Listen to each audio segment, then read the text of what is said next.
On est dans les années 50, 60 en France, avec l'arrivée des Juifs d'Afrique du Nord. Il y avait un réel besoin de permettre à ses enfants d'être dans des écoles juives. Et je crois qu'il a compris cette nécessité, même cette urgence de l'époque. Et c'est pour ça qu'il a fondé ces écoles. Et son but, c'était pas d'accompagner forcément les enfants qui venaient de familles dites religieuses ou orthodoxes, mais au contraire de permettre à des gens plus éloignés peut-être de rester dans le giron de la communauté. Et nous sommes en ligne ce matin donc pour évoquer le souvenir du Rav Jean-Paul Amoyel avec le Rav Yaakov Sitruk. Rav Sitruk, Boker Tov, Shalom. Shalom Daniel, Boker Tov. Alors vous êtes le directeur, le président des institutions Aleph Dorot en Israël. Et vous avez bien entendu, bien connu le Rav Jean-Paul Amoyel. Quel homme était-il et quel type d'éducateur était-il surtout ? Écoutez, c'est un homme qui était tourné vers les autres, puisque déjà, pour être un enseignant, il faut d'abord penser aux autres. Et en fait, très très jeune, après avoir étudié à la Yeshiva, très très jeune, il est revenu au Maroc, puisqu'il est originaire du Maroc, pour enseigner. Il était très proche de Rabbi Baruch Toledano, Zecher Tzadik Livracha. Et puis, il a été propulsé très vite, non seulement dans l'enseignement, mais dans la direction d'institutions qu'il a fondées, notamment pour les jeunes filles. Il s'est rendu compte qu'au Maroc, il n'y avait rien pour les jeunes filles, et il voulait absolument leur apporter une éducation religieuse. Et puis à partir de là, sa vie a été un marathon qui ne s'est jamais interrompu, et toujours au service de l'éducation. Est-ce que l'on peut dire que le Rav Jean-Paul Amoyel avait trouvé une sorte de formule magique pour permettre de dispenser un enseignement dans l'orthodoxie, mais à une grande population, à la plus vaste population? Dans ces écoles, il y avait des enfants qui n'étaient peut-être pas obligatoirement des gens religieux, peut-être des traditionalistes, peut-être même pas des gens religieux, mais il les avait tous acceptés, il leur avait apporté un bagage orthodoxe. Écoutez, je pense que ça s'explique de deux façons. La première, c'est que c'était un homme très ouvert, très, très large d'esprit, très bienfaisant. Donc je ne pense pas que c'était quelqu'un qui voulait se consacrer à une population particulière. Et deuxièmement, il faut se remettre dans le contexte de l'époque. On est dans les années 50, 60 en France, avec l'arrivée des Juifs d'Afrique du Nord. Il y avait un réel besoin tout simplement de permettre à ses enfants d'être dans des écoles juives. Et je crois qu'il a compris cette nécessité, même cette urgence de l'époque. Et c'est pour ça qu'il a fondé ces écoles. Et son but, c'était pas d'accompagner forcément les enfants qui venaient de familles dites religieuses ou orthodoxes, mais au contraire de permettre à des gens plus éloignés peut-être de garder, de rester dans le giron de la communauté. Et je pense qu'on lui doit énormément parce que grâce à lui, beaucoup de familles sont restées, n'ayant pas peur des mots, tout simplement sont restées juives.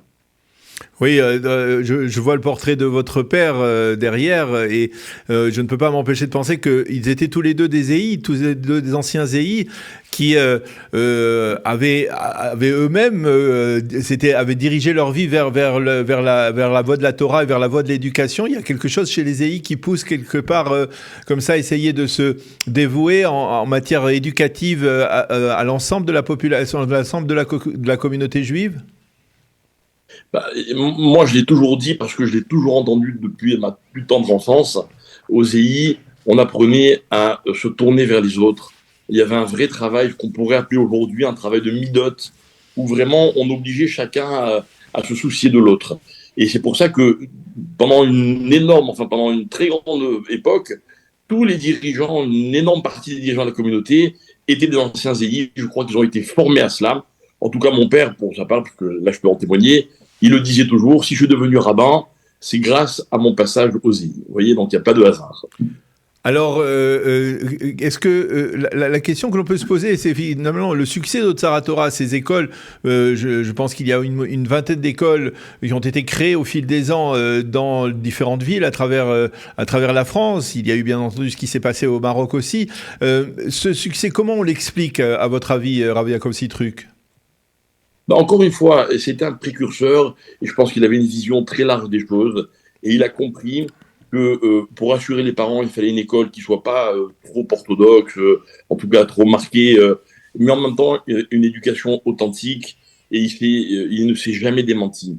Et il a réussi à trouver cet équilibre parfait où vraiment il y avait à la tête, par exemple, ce qu'on appelle le Kodesh, des études de Torah dans cette école, des rabbins qualifiés, des rabbins qui avaient un vrai niveau, etc. Et en même temps, des études profanes qui rassuraient les parents. Et c'était encore une fois, c'était la nécessité de cette génération. Et il a vraiment su répondre à ce besoin. Je crois que ça explique son succès. Il était également très bien entouré, puisque tous les directeurs de ces écoles ont souvent été en place pendant de très nombreuses années. C'était des vraies personnes qui avaient cette fibre de l'éducation, de la pédagogie, etc. Et puis voilà, je crois qu'avec beaucoup d'idéal, il a réussi à avancer, à foncer. Et il a fait des levées de fonds mémorables. Et il fallait Voilà, c'est avoir ça. beaucoup de courage à l'époque pour se lancer dans de tels projets. Mais Baruch Hashem, il a réussi. C'est ça, parce que ça aussi, c'est un trait de caractère assez marquant.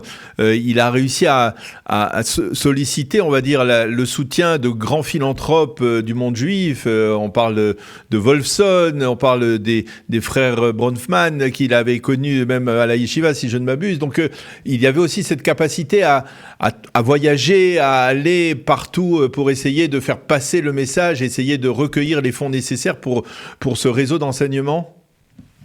Tout à fait, tout à fait. On ne peut pas parler du Rav Jean-Paul Amoyal sans parler de M. Wolfson, M. Zéad Wolfson, comme vous l'avez mentionné. Ah, j'ai dit Bronfman, c'est Reichmann, pardon, hein, je me trompe. Reichmann, oui. Voilà. Mais bon, enfin, moi, j'ai surtout connu l'époque de Wolfson, et c'est vrai qu'ensemble, il a réussi à le convaincre, je crois, et à l'intéresser à l'éducation juive en France, alors que M. Wolfson était américain, etc. Et je crois qu'il a réussi à lui faire comprendre l'importance et les enjeux. Et ensemble, ils ont réalisé des choses extraordinaires. Extraordinaires. Et c'est vrai, encore une fois, que ces levées de fonds qui réussissaient à l'époque, ça n'existait pas tellement en France. Mais voilà, encore une fois, il a été visionnaire et il est allé jusqu'au bout de ses idées. Une dernière question, on se pose souvent la question aussi, c'est un des problèmes de l'IA et de l'intégration des Olim de France, l'éducation.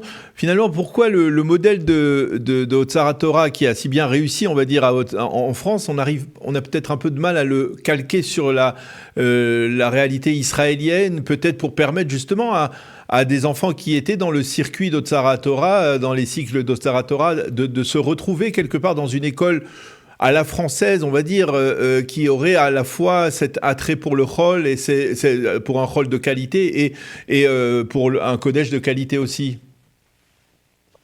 Bah, là, vous touchez du doigt un problème qui résulte d'une grande polémique, en tout cas d'un grand débat entre justement tous les rabbinimes francophones en Israël. Est-ce qu'il faut recréer les modèles qu'on a connus en France? Est-ce qu'il faut s'adapter à ceux qui existent ici? Le débat est ouvert. Il y a eu plusieurs tentatives. Je crois que l'avenir nous dira que si un jour on réussit, est-ce que c'est vraiment une nécessité? Qui suis-je moi pour vous répondre à cette question? Quand on arrive en Israël, il y a quand même des structures qui sont extraordinaires, qui sont adaptées. Je crois que c'est très difficile de faire des écoles que pour les Français en Israël. Et intégrer les Israéliens à ce système, c'est aussi un pari qui paraît très, très difficile d'accès. Mais voilà, comme vous le dites, j'espère que l'ALIA française va continuer à augmenter et qu'il y aura un tel besoin que, ma foi, on sera obligé d'ouvrir des écoles à la française, encore plus en Israël, si je veux. Eh bien, Rav Yaakov Sitruk, merci beaucoup d'avoir accepté de témoigner ce matin à la mémoire du Rav Jean-Paul Amoyal, Zichrono Livracha, qui nous a quittés hier, qui a été inhumé hier à Har Menuchot à Jérusalem. Merci d'avoir été avec nous ce matin. Shalom Aleichem, bonne journée. C'est un privilège. Bonne journée.